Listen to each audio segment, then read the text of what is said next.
दोस्तों, नेचर की एक बड़ी ही अमेजिंग बात है उसके पैटर्न्स। और सबसे ज्यादा जो हमें बार बार दिखते हैं वो है ब्रांचिंग पैटर्न, यानी एक से कई फिर उनसे और छोटे छोटे रास्ते निकलना। ये डिजाइन हमें हर जगह मिलता है, trees, leaves, lightning, reverse, human body, fish, even rainbow में भी। सोचिए एक बड़ा सा ट्री, एक स्ट्रॉन्ग ट्रंक और उससे निकलते हुए ब्रांचेस जो आसमान तक फैल जाती हैं, और हर ब्रांच से छोटी ब्रांचेस और फिर और छोटी। लेकिन सिर्फ ऊपर ही नहीं, नीचे जमीन के अंदर भी रूट्स भी वही ब्रांचिंग पैटर्न फॉलो करती हैं। बड़े थिक रूट से निकलते हैं छोटे रूट्स और उनसे और पतले हेयर लाइक रूट्स। ये रूट्स पानी और न्यूट्रिएंट्स अब्सॉर्ब करके पूरे ट्री को जिंदा रखते हैं।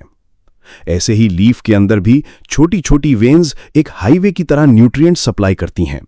मतलब ट्री के ऊपर, नीचे और अंदर सब जगह ब्रांचिंग ही ब्रांचिंग। अब जरा आसमान की तरफ देखिए। जब स्टॉर्म आता है और एकदम से लाइटनिंग चमकती है तो वो एक सिंपल लाइन नहीं होती, उसके अंदर भी ब्रांचिंग होती है, एक मेन स्ट्राइक और उससे निकलती छोटी छोटी स्ट्रीक्स। ये डिजाइन हमें रिमाइंड करता है कि चाहे ट्री के ब्रांचेस हो या एक लीफ के वेन्स, नेचर एक ही पैटर्न बार बार यूज करता है। कुरान भी कहता है, और उसकी निशानियों में से एक ये है कि वो तुम्हें लाइटनिंग दिखाता है जो कभी डराती है और कभी उम्मीद दिलाती है, और वो आसमान से बारिश उतारता है जिससे वो जमीन को दोबारा जिंदा कर देता है जो पहले बिल्कुल सूख गई थी। बेशक इसमें उन लोगों के लिए बहुत सी निशानियां हैं जो अक्ल से काम लेते हैं। अगर हम अपने बॉडी को देखें तो वो भी एक ट्री की तरह डिजाइन हुई है, स्पाइन एक ट्रंक की तरह और रिब्स उससे निकलती ब्रांचेस जैसे। लंग्स के अंदर ब्रोंकाई छोटी छोटी ट्यूब्स में डिवाइड होते जाते हैं ताकि ऑक्सीजन हर कोने तक पहुंच सके। ब्लड वेसल्स भी एकदम ब्रांचिंग पैटर्न में, आर्टरीज से वेन्स और फिर कैपिलरीज, जैसे एक ट्री का नेटवर्क। इवन ब्रेन को नरिश करने वाले वेसल्स भी एकदम कॉम्प्लेक्स ब्रांचिंग डिजाइन फॉलो करते हैं। अब एक और चीज सोचिए, ये ब्रांचिंग पैटर्न सिर्फ स्ट्रक्चर तक लिमिटेड नहीं है, ये हमें लाइफ की डाइवर्सिटी भी समझाता है। जैसे एक ही ट्री का ट्रंक होता है लेकिन ब्रांचेस अलग अलग डायरेक्शंस में फैल जाती हैं, वैसे ही एक ही दुनिया में ह्यूमंस और क्रीचर्स हर जगह अलग अलग तरह से फैल गए हैं। इंसानों के चेहरे अलग, रंग अलग, जुबान अलग, कल्चर अलग, लेकिन असल में सब एक ही रूट से निकले हैं, बिल्कुल एक ट्री की ब्रांचेस की तरह।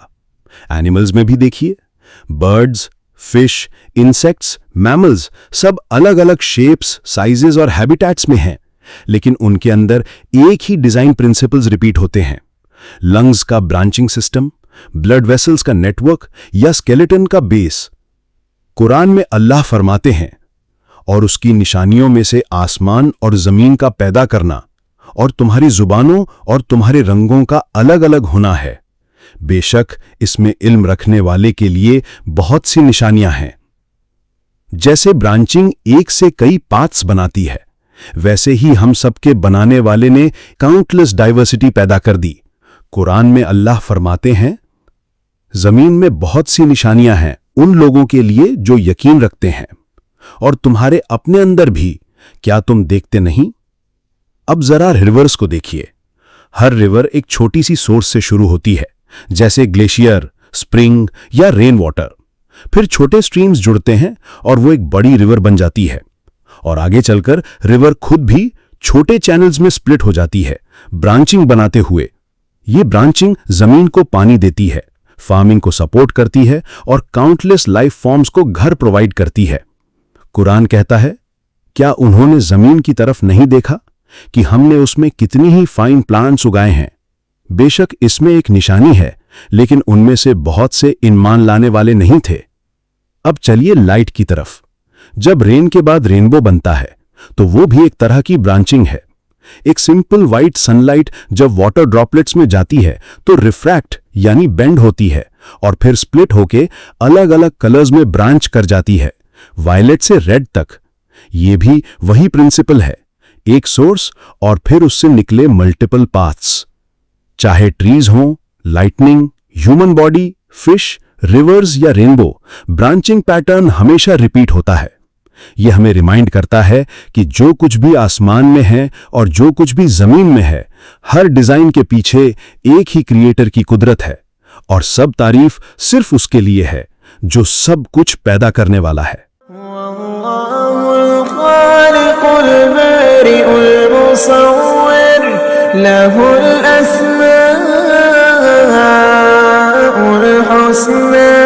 युसब्बिहु लहू मा फिस्समावाति वल अर्द व हुवा